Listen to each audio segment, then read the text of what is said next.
అస్సలాము అలైకుం వరహ్మతుల్లాహి వబరకాతు. ఈరోజు ఈ వీడియో యొక్క సహాయంతో మనం ఈదుల్ ఫిత్ర్ యొక్క నమాజ్ ఏ విధంగా చేయాలి, దాని యొక్క పద్ధతి ఏమిటో ప్రాక్టికల్ వీడియో ద్వారా తెలుసుకుందాం. ఈ వీడియో కేవలం పురుషుల కోసం మాత్రమే. పురుషులు ఈద్గాహ్లో లేదా మస్జిద్లో ఈద్ యొక్క నమాజ్ ఎలా చేయాలో పూర్తిగా తెలియజేస్తాను. మహిళల కోసం నేను మరొక వీడియో తీసుకువస్తాను. ఇప్పుడు రండి, మనం అందరం రంజాన్ యొక్క ఉపవాసాలు ఉన్న తర్వాత ఈదుల్ ఫిత్ర్ యొక్క రోజు మనం 2 రకతులు నమాజ్ చేయవలసి ఉంటుంది. ఈ నమాజ్ ఇమాం వెనకే చేయాలి. అలాగే ఈ నమాజ్ వాజిబ్ నమాజ్, దీనిని కంపల్సరీగా ప్రతి విశ్వాసీ చేయాల్సిందే. సోదరులారా, నమాజే ఫజర్ చేసిన తర్వాత మనం వజూ చేసుకుని సమయానికి అనుసారంగా ఈద్గాహ్లో లేదా మస్జిద్లోకి హాజరవుతాం. అందరికన్నా ముందు మీరు నియ్యత్ చేసుకుంటారు, సరేనండి? నియ్యత్ అంటే సంకల్పం. సంకల్పం ఏ విధంగా ఉంటుందంటే, నేను నియ్యత్ చేస్తున్నాను 2 రకతుల ఈదుల్ ఫిత్ర్ నమాజ్ 6 ఎక్కువ తక్బీర్తో కూడినది. అల్లాహ్ కోసం ఈ ఇమాం వెనుక నా ముఖ దిశ కాబా వైపు అల్లాహు అక్బర్ అని నియ్యత్ చేసుకున్నారు. ఇదంతా చెప్పడం రాకపోతే ఈదుల్ ఫిత్ర్ నమాజ్ చేస్తున్నానని మనసులో సంకల్పం చేసుకోండి, సరిపోతుంది. అల్లాహ్ మీ మనసులను చూస్తాడు, మీ హృదయాలను చూస్తాడు. సోదరులారా, అందరికన్నా ముందు ఇమాం అల్లాహు అక్బర్ అంటారు. ఆ తర్వాత మీరు కూడా అల్లాహు అక్బర్ అని చేతులు కట్టుకున్నారు, సరేనండి? ఈ సమయంలో మీరు సనా చదవాలి. అంటే సుబ్హానకల్లాహుమ్మ వ బిహమ్దిక వ తబారకస్ముక వ తఆలా జద్దుక వలా ఇలాహా గైరుక్. దీనిని సనా అంటారు. ఇది నమాజ్లో కూడా చదువుతారు, సరేనండి? ఇది మీరు చదివారు, మీకు మీరే చదువుకోవాలి. ఇమాం సైలెంట్గా ఉంటారు, చేతులు ఈ విధంగానే కట్టి ఉన్నారు. ఆ తర్వాత ఇమాం గారు మొదటి తక్బీర్. ఈ నమాజ్లో 6 ఎక్కువ తక్బీర్లు ఉంటాయి వేరే నమాజ్తో కంపేర్ చేస్తే. ఇప్పుడు మొదటి తక్బీర్ అల్లాహు అక్బర్, చేతులు విడిచిపెట్టేశారు, మొదటిది. ఇప్పుడు రెండోది అల్లాహు అక్బర్, చేతులు విడిచిపెట్టేశారు. ఆ తర్వాత మూడోది అల్లాహు అక్బర్, ఇప్పుడు చేతులు కట్టుకోవాలి, సరేనండి? 2 సార్లు ఏమో చేతులు విడిచిపెట్టాలి, 3వసారి చేతులు కట్టుకోవాలి. ఇప్పుడు ఇమాం సూరే ఫాతిహా మరియు సూరా చదువుతారు. ఆ సమయంలో మీరు సైలెంట్గా ఉంటారు, ఏమీ చదవకూడదు, సరేనండి? ఇప్పుడు ఇమాం అల్లాహు అక్బర్ అని రుకుకి తీసుకువెళ్తారు. అల్లాహు అక్బర్, మీరు రుకుకి వెళ్ళిపోవాలి. సుబ్హాన రబ్బిల్ అజీం, సుబ్హాన రబ్బిల్ అజీం, సుబ్హాన రబ్బిల్ అజీం 3 లేదా 5 సార్లు మీరు చదువుతారు. సమీ అల్లాహు లిమన్ హమీదా అని ఇమాం అంటారు, మీరేమో రబ్బనా లకల్ హమ్ద్ అని చదవాలి, సరేనండి? ఇప్పుడు సజ్దాకి తీసుకువెళ్తారు ఇమాం గారు. అల్లాహు అక్బర్ అని అంటారు. మీరు సజ్దాలోకి వెళ్ళిన తర్వాత సుబ్హాన రబ్బిల్ ఆలా, సుబ్హాన రబ్బిల్ ఆలా, సుబ్హాన రబ్బిల్ ఆలా అని 3 సార్లు చదువుతారు. అల్లాహు అక్బర్.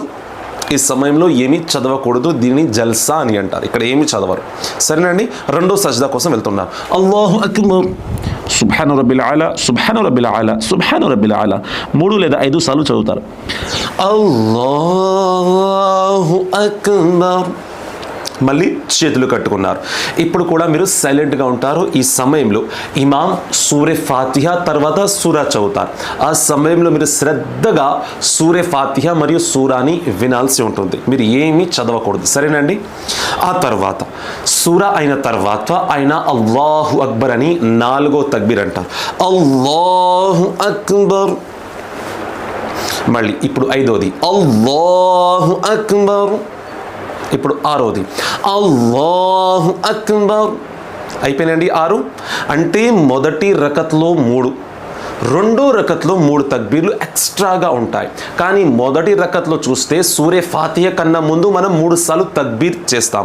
కానీ రెండో రకత్లో మాత్రం సూరే ఫాతిహా సూరా తర్వాత తక్బీర్ అనేవి యాడ్ అవుతాయి. దీనిని గమనించండి. మొదటి రకత్లో ఫస్ట్లో వస్తాయి, రెండో రకత్లో లాస్ట్లో వస్తాయి, సరేనా? ఇప్పుడు అల్లాహు అక్బర్ అని రుకుకి వెళ్ళారు. సుబ్హాన రబ్బిల్ అజీం, సుబ్హాన రబ్బిల్ అజీం అని 3 లేదా 5 సార్లు. సమీ అల్లాహు లిమన్ హమీదా, రబ్బనా లకల్ హమ్ద్, అల్లాహు అక్బర్, సుబ్హాన రబ్బిల్ ఆలా, సుబ్హాన రబ్బిల్ ఆలా, సుబ్హాన రబ్బిల్ ఆలా 3 లేదా 5 సార్లు. అల్లాహు అక్బర్. ఇప్పుడు ఏమి చదవకూడదు, దీనిని జల్సా అని అంటారు. అల్లాహు అక్బర్, సుబ్హాన రబ్బిల్ ఆలా, సుబ్హాన రబ్బిల్ ఆలా, సుబ్హాన రబ్బిల్ ఆలా, అల్లాహు అక్బర్. మిగతా నమాజ్లో ఎలా అయితే అత్తహియాత్, దురూద్ ఇబ్రాహీం, దుఆ మాసురా చదువుతారు సేమ్ అలాగే అత్తహియాతు లిల్లాహి వస్సలావాతు వత్తయ్యిబాతు వస్సలాము అలైక అయ్యుహన్ నబియ్యు వరహ్మతుల్లాహి వబరకాతుహు అస్సలాము అలైనా వఅలా ఇబాదిల్లాహి స్సాలిహీన్ అష్హదు అల్లా ఇలాహ ఇల్లల్లాహు అష్హదు అన్న ముహమ్మదన్ అబ్దుహు వరసూలుహు. మీరు నమాజ్ చేసే సమయంలో మీ యొక్క శ్రద్ధ, కాన్సన్ట్రేషన్ అంతా మీరు సజ్దా చేసే ప్లేస్లోనే ఉండాలి. అటు ఇటు ఎక్కడ కూడా చూడకూడదు. నేను మీకు ఎక్స్ప్లెయిన్ చేస్తున్నాను కనుక మీ వైపు చూస్తున్నాను. ఇప్పుడు అత్తహియాత్ చదివారు, తషహుద్ అని అంటారు దీనిని. ఆ తర్వాత దురూద్ ఇబ్రాహీం, అల్లాహుమ్మ సల్లి అలా ముహమ్మద్ వఅలా ఆలి ముహమ్మద్ కమా సల్లైత అలా ఇబ్రాహీమ వఅలా ఆలి ఇబ్రాహీమ ఇన్నక హమీదుమ్ మజీద్. అల్లాహుమ్మ బారిక్ అలా ముహమ్మద్ వఅలా ఆలి ముహమ్మద్ కమా బారక్త అలా ఇబ్రాహీమ వఅలా ఆలి ఇబ్రాహీమ ఇన్నక హమీదుమ్ మజీద్.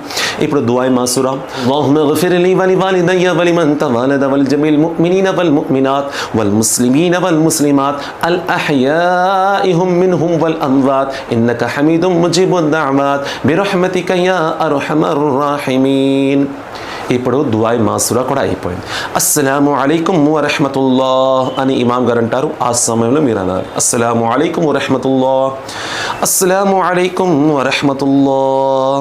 ముందు కుడివైపు, ఆ తర్వాత ఎడమ వైపు ఇమాం గారు అన్న తర్వాతే మీరు అనాలి. సరేనండి. ఈ విధంగా మీ యొక్క ఈద్ యొక్క నమాజ్ పూర్తి అయింది. ఈ విధంగా ఈద్ నమాజ్ చేయండి. ఆ తర్వాత దుఆ చేసుకోండి. మీ యొక్క ఉపవాసాలను అల్లాహ్ స్వీకరించాలని కోరుకోండి. ఆ తర్వాత ఒకరికొకరు ఈద్ యొక్క శుభాకాంక్షలు తెలియజేసుకుంటారు. నా తరపున మీ అందరికీ ఈద్ ముబారక్.